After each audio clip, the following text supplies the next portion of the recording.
Let's take a look at this contrast curve and get into its structure and the strengths of this powerful tool. So let's double click it. And as we've established, this is our shadow point. This is our 3/4 tone, mid-tone, and this is the white point up here. The same applies for all these RGB lines as well.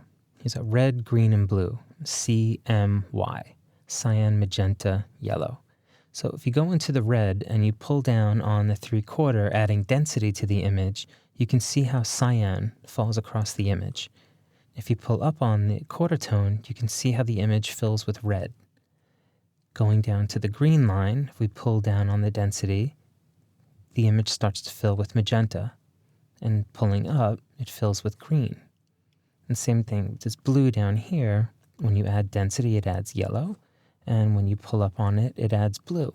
When you're setting up your contrast, you want to avoid putting more than 3 anchor points on a curve, because when you put too many anchor points on a line, it'll cause the image to color band on press. And color banding occurs when there's not a smooth transition of tone. To avoid that, to avoid blown out highlights and too dense shadows, try setting your contrast to have a longer mid-tone, kind of in the same way that old film used to feel before digital. Setting up a really rich color right now will enable you to really push the contrast and push your image into different looks, because it'll have a much stronger base in which to work on. If you set too strong of a contrast now, your image will band and it will cause problems on press. It's really, really important, I think, to set a rich tone and to set a nice contrast in the beginning and build off of that rather than trying to do it all at once right now. It's all about steps. If you go down to these colors in here, you can start to set really cool color looks too, now that we've established this contrast. So if we pull down right here, you can see how the yellow gets added.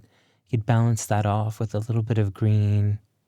And you could really, really see how you could start to push an image.